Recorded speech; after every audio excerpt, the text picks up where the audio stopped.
নমস্কার বন্ধুরা, কেমন আছেন সবাই? শখের রান্নাঘরে আপনাকে সবার নিমন্ত্রণ যখন করছি কিছু না কিছু রান্না করে অবশ্যই তো খাওয়ামো। তার আগে দেখেন আমাকে পরিস্থিতিটা কি। কালকে আপনাকে কইছি না নদীতে বন্যা আসছে, আজকে তো জল বিপদ সীমায় বইতাছে। সকালবেলার থেকে পঞ্চায়েতের কতবার লোক আসে ক্যানভাস করে গেছে মাইক দিয়া যে সাবধানে থাকবেন, সতর্ক থাকবেন, যে কোনো সময় বাড়িতে জল ঢুকতে পারে। এটা তো বাড়ির বান্ধের উপরে হয় আমি দাঁড়াইয়া রয়েছি। এ বান্ডার বয়সটা 3-4 বছর হয়ে গেল গা। যদি একটা ফুটা হয়ে যায় যে কোনো জায়গা দিয়ে তাহলে কিন্তু শেষ রক্ষা রইব না, বাড়িতে জল উঠবই উঠবো। তাই আর বেশি মন খারাপ না করে নদীর পাড়ে আইসা জল দেখা দেখছি। এইটা জল হচ্ছে বানবন্যা, আছে প্রকৃতির খেলা, এর সাথে কিন্তু মানুষের কোনো হাত নাই। তাই মন খারাপ করে বেশি লাভ নেই। তো চলেন রান্না করে যাই। আজকে ছাতুর পরোটা বানাবো, তাড়াতাড়ি হয়ে যাবো গা। আর সাথে থাকবে চানাচুরের চাট আর বেগুন পোড়া। খুব সহজ রেসিপি, খাইতেও তো দুর্দান্ত স্বাদ আর স্বাস্থ্যকর, তার নিয়ে বানাইলাম। তাহলে চলেন রান্না করে যাই, রেসিপিটা শুরু করি। আর মাঝে মাঝে আপনাকে নদীর জল দেখাইতেই থাকুন, ঠিক আছে?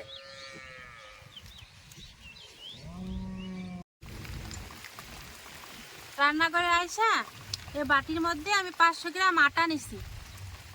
এটা কিন্তু আমার চাষের গমের আটা, একদম পুরো ফ্রেশ, কোনো ভেজাল।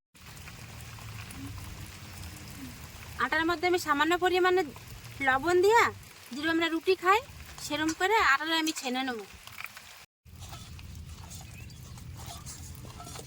আটাটা আমার সুন্দর করে মাখা হয়ে গেছে। এবার আমি আটাটা ডাইকে ধুয়ে দেবো।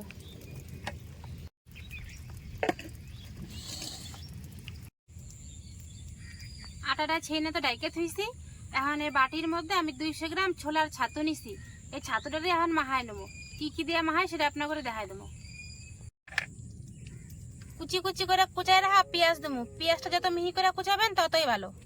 এনে আমি একটা পেঁয়াজ দিই। জাল মতো কাঁচা লঙ্কা নিবেন, যে যেরকম জাল খান সে সেরকম বুঝা কাঁচা লঙ্কাটা দিবেন। এবার 1 চামচ আদা কুচি দিয়ে দেবো। এই দেখেন, এটা কি লেবু চিনেন আপনারা? এটা কিন্তু কাগজি লেবু না, আর কিন্তু ওই যে গন্ধরাজ লেবু না। এটা তো আমরা টেবা কই। এই লেবুটার গন্ধ একটু অন্যরকম, আর টকটাও একটু বেশি, আর খাইতে তো দারুণ স্বাদ। হ্যাঁ, এই লেবুটা কাইটে আমি একটুখানি রস দিয়ে দেবো। আপনারা চাইলে এমনি কাগজি লেবুও দিতে পারেন।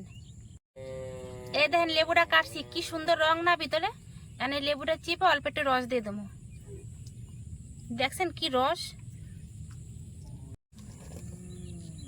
সামান্য একটুখানি বিট লবণ দিয়ে দেবো। সামান্য একটুখানি সাদা নুন দিয়ে দেবো। ছাতুর যে কোনো জিনিস, সেটা রুটি হোক, পরোটা হোক বা লিট্টি, এইটা হচ্ছে মেন উপকরণ। এটা কি গন্ধে?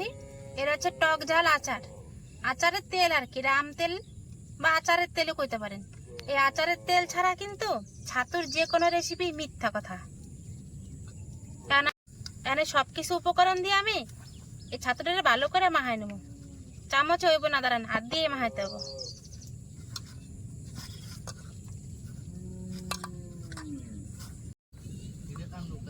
সবকিছু দিয়া ছাতুটা বেশ সুন্দর করে মাখায় নিচ্ছি। দেখেন মুট করলে জ্বর হয়ে যাওয়া ধরছে।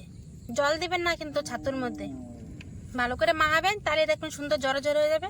আর ছাতুটা লবণ হয়েছে নাকি সেটা কিন্তু একবার চেক করে দেখবেন, কেননা ছাতু যদি লবণ কম হয় তাহলে কিন্তু খাইতে ভালো লাগবে না। তাই চেক করে দেখে আমি পরে আরেকটুখানি লবণ দিছি, আমারও লবণটা কম হয়েছিল। পরোটা বানানোর প্রথম ধাপ আমার সম্পূর্ণ হয়ে গেছে। এখন দ্বিতীয় ধাপ শুরু করুন। ওই যে আটাটা ছেনে রেখেছিলাম আগের থেকে, এখন আটাটা দেখুন কেমন পর্যায়ে আছে। আটাটা কি সুন্দর মোলায়েম হয়ে গেছে বন্ধুরা।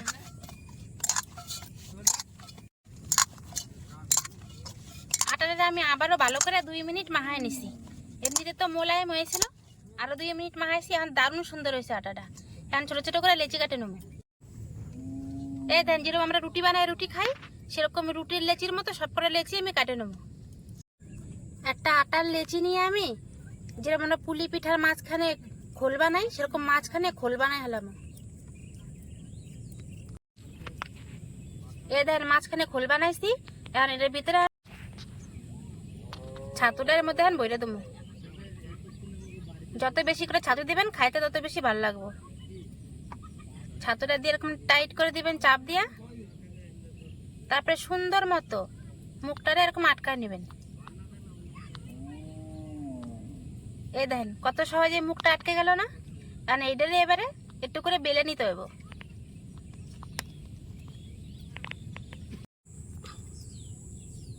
উপর থেকে অল্প করা শুকনো আটা ছড়াই দিয়া, কারণ আমি হালকাতে একটু বেলে নেব।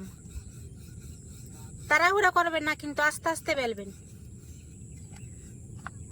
তাহলে দেখবেন একটু ফাটবেও না, কিছু না, সুন্দর গোল হবে। আর এই যে ভিতরে যেই ছোলার ছাতুরা দিয়েছেন সেটাও সুন্দর চারিদিকে ছড়াই যাবে। এই দেখেন এরকম মোটা করে আমি সব কটা এখন পরোটা বানাই নেবো। কত সুন্দর হয়েছে না।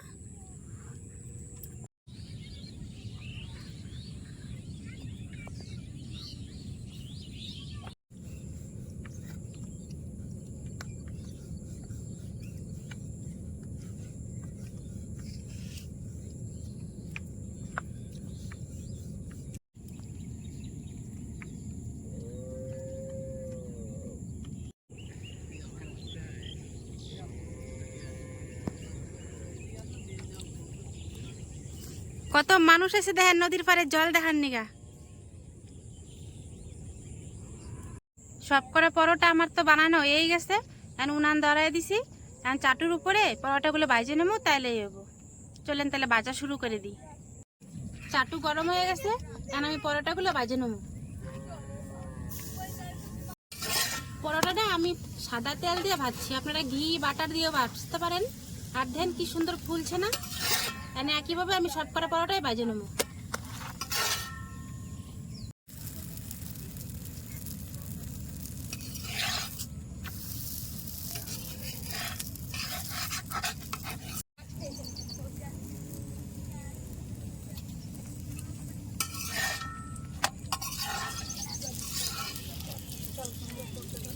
দেখেন কি সুন্দর আওয়াজ আসছে না।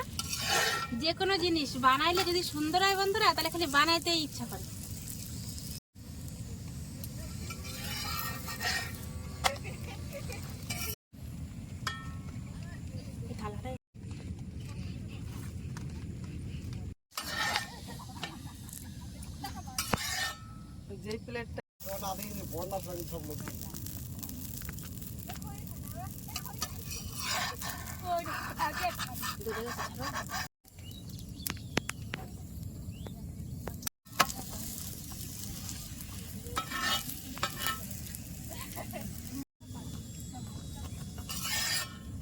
প্রত্যেকটা পরোটাই কিন্তু আমার ভাজা হয়ে গেল, দেখছেন কত সুন্দর।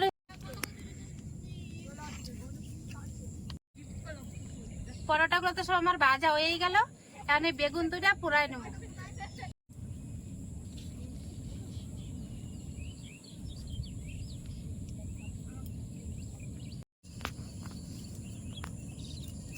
এই দেখেন বেগুন দুটা ভালো করে পুরা হয়ে গেছে।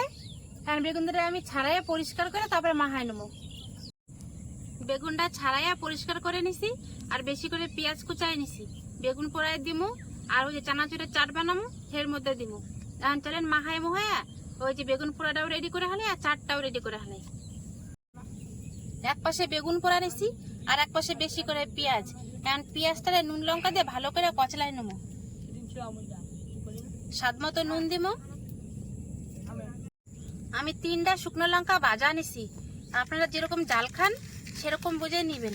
আর এরকম পোড়া ভর্তা খাওয়া নিয়ে কিন্তু ভাজা লঙ্কা বা পোড়া লঙ্কায় বেশি স্বাদ লাগে, কাঁচা লঙ্কায় কিন্তু অতটা বেশি স্বাদ লাগবে না। নুন লঙ্কা বেশ সুন্দর করে দেখেন মাখাই নিছি। এখনই কি সুন্দর লাল রং ধরছে না। এবারে দেবো সরষের তেল।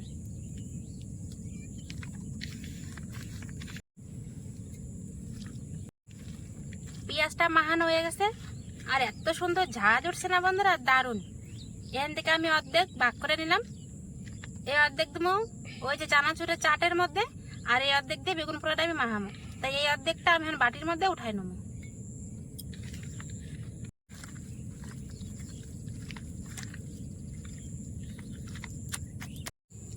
এই প্লেটের মধ্যে আমি 100 গ্রাম চানাচুর নিছি। আপনারা কম বেশি নিতেই পারেন।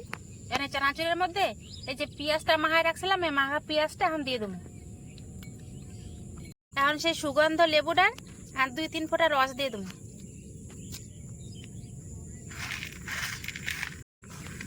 ভালো করে মাখায়া পরিবেশন করলেই রেডি আমার আজকের এই যে চানাচুরের চাট। আর লেবুটা দেওয়ার পরে এত সুন্দর একটা সুগন্ধ বেড়েছে না, দারুণ। আমার তো চানাচুরের চাট আর বেগুন পোড়া রেডি হয়ে গেছে, আপনারা তো দেখছেনই। এখন দেখেন আপনার করে ছিঁড়ে দামো পরোটাটার ভিতরটা কত সুন্দর হয়েছে, আর পরোটাটা কত নরম তুলতুলা হয়েছে। দেখেন পরোটাটা এত নরম, দেখছেন পুরো হাতের মুঠিতে চলে আসে, কত সুন্দর নরম তুলতুলা হয়েছে। আর ছিঁড়ে দেখায় ভিতরটা কত সুন্দর হয়েছে, দেখলেন তো কত অনায়াসেই পরোটাটা ছিঁড়ে ফেলালাম। আর দেখেন ভিতরটা পুরো ফাঁপা, কত সুন্দর ফুলছে।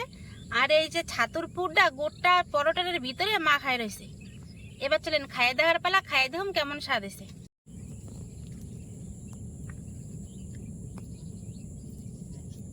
কত সুন্দর দেখেন, গরম গরম পরোটা, সাথে রয়েছে এই যে বেগুন পোড়া, আর থাকবে চানাচুরের চাট। ভাবেন তো তাহলে কত না স্বাদ হইব খাইতে, দেখেই তো মনটা ভরে গেল, তাহলে খাইতে কত স্বাদ হবে। নদীর জল কিন্তু বন্ধুরা বাইরেই চলছে, কম আর নাম গন্ধই নাই। যাই হোক, নদীর জল তো বাড়ার কাম হতে পারবই। এদিকে আপনারা তো দেখছেন আমার কামটাও সারা হয়ে গেছে। কম সময়ে অল্প উপকরণ দিয়ে কত সুন্দর করে আমি ছাতুর পরোটা আর বেগুন পোড়া আর চানাচুরের চাট বানাই হালালাম। আপনারা কিন্তু অবশ্যই বাড়িতে একবার এলেও বানাবেন। এবারে খাই দেখুন কেমন স্বাদ হয়েছে।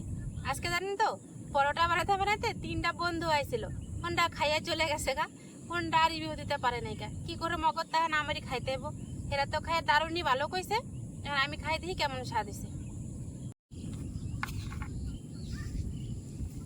কত সুন্দর নরম তুলতুলা আছে পরোটাটা, মানে বেগুন পোড়া দিয়ে খাই দেখি।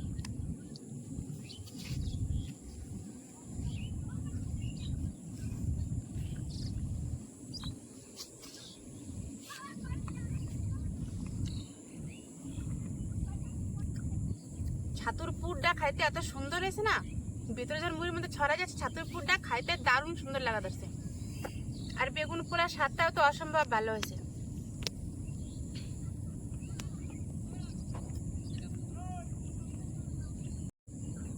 বেগুন পোড়া আর পরোটার স্বাদটা অসাধারণ হয়েছে। এখন দিয়ে চানাচুরের চাটটা খাইতে কেমন স্বাদ হয়েছে।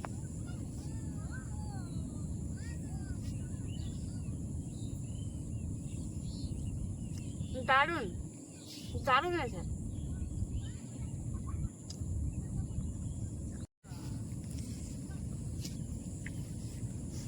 যদি আমার সহজ রেসিপিগুলো আপনাকে ভালো লাগে তাহলে অবশ্যই এটা লাইক কমেন্ট শেয়ার আর সাবস্ক্রাইব করে দিবেন। আর ফেসবুকে দেখলে ফলো করতে ভুলেন না। আর নদীর জল যে পরিমাণে বাড়তেছে জানি না কালকে ভিডিও করতে পারব না পারব। তাহলে আজকের ভিডিওটা এই নিয়ে শেষ করলাম, দেখা হবে পরে একটা ভিডিওতে। ততক্ষণের দিকে নমস্কার।